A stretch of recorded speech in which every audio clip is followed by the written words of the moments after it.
আজকে যে সরকার আছে, ইন্টেরিয়াম সরকারকে আমরা সহযোগিতা করছি তাদের কাজে, কারণ জাতির একটা বড় ধরনের রক্তপাতের মাধ্যমে, বড় স্যাক্রিফাইসের মাধ্যমে একটা ইন্টেরিয়াম সরকার গঠিত হয়েছে এবং এই ইন্টেরিয়াম সরকার যাতে যত দ্রুত তাদের কাজগুলো সম্পন্ন করতে পারে, সম্পন্ন করে দেশকে একটি আগামী দিনে ইলেকট্রাল প্রসেস, নির্বাচনী কার্যক্রমের মধ্যে নিয়ে গিয়ে যে আগামী দিনে একটি স্বৈরাচারী প্রথা থেকে গণতান্ত্রিক পথে দেশ ফিরে আসে এবং গণতান্ত্রিক আন্দোলন, গণতন্ত্রের মাধ্যমে দেশে যে নির্বাচন হবে, দেশের জনগণ সিদ্ধান্ত দেবে, তাদের নির্বাচিত যারা সংসদ সদস্য হবে, সরকার গঠন করবে এবং এখানে আমরা ঐক্যবদ্ধভাবে কাজ করতে ঐক্যমত হয়েছে। আপনারা জানেন, আমরা শুধু আন্দোলন করি নাই, আমরা শুধু 31 দফা সংস্কার দিই নাই, আমরা কিন্তু একত্রে এখনও কাজ করে যাচ্ছি এবং আগামী নির্বাচন পরবর্তীতে যে জাতীয় সরকারের কথা তারেক রহমান সাহেব বলেছেন, সেখানে আমরা সবাইকে নিয়ে এই 31 দফা বাস্তবায়ন করব ইনশাআল্লাহ আগামী দিনে। আপনাদের সবাইকে শুভেচ্ছা জানাচ্ছি। আপনারা বিএনপি স্থায়ী কমিটির সদস্য জনাব আমির খসরু মাহমুদ চৌধুরী সাহেবের বক্তব্য শুনেছেন। আমরা শেখ হাসিনার পতন পরবর্তী পরিস্থিতি পর্যালোচনা করে আমরা যে 42টি রাজনৈতিক দল যারা রাষ্ট্র সংস্কারের 31 দফা কর্মসূচি দিয়েছিলাম, এখন সকলে রাষ্ট্র সংস্কারের দাবি তুলছে। আমরা কিন্তু এটা গত 1 বছর আগেই দিয়েছি। সেই জায়গা থেকে এটাকে কিভাবে জনগণের মাঝে, রাজনৈতিক মহল এবং সরকারের কাছে পৌঁছে দেওয়া যায়, এটার পক্ষে জনমত গঠন করা যায়, সেই লক্ষ্যে আমরা কাজ করব।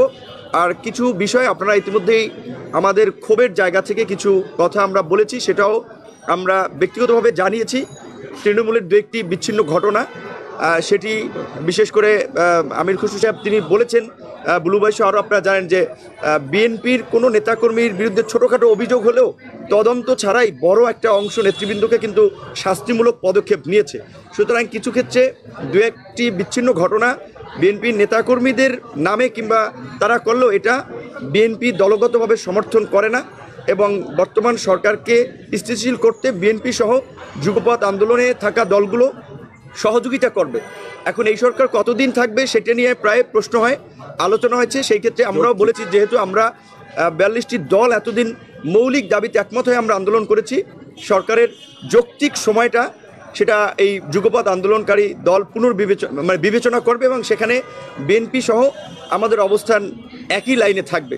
পাশাপাশি আমরা সকলকে বলবো যে এখন দেশে যে একটা অস্থিরতা চলছে, আপনারা দেখেছেন গার্মেন্টস সেক্টরে অস্থিরতা তৈরি করা, শিক্ষা প্রতিষ্ঠানে যেই ছাত্ররা আপনার একটা যুগান্তকারী পরিবর্তন করলো, সেই ছাত্রদের মধ্যে অসহিষ্ণুতা তৈরি করার একটা চেষ্টা আজকে ঢাকা কলেজ, সিটি কলেজ কিংবা এর আগে বিভিন্ন জায়গায় যে ঘটনাগুলো ঘটছে, এর পেছনে পতিত স্বৈরাচার সরকারের একটা সংশ্লিষ্টতা পাওয়া যাচ্ছে।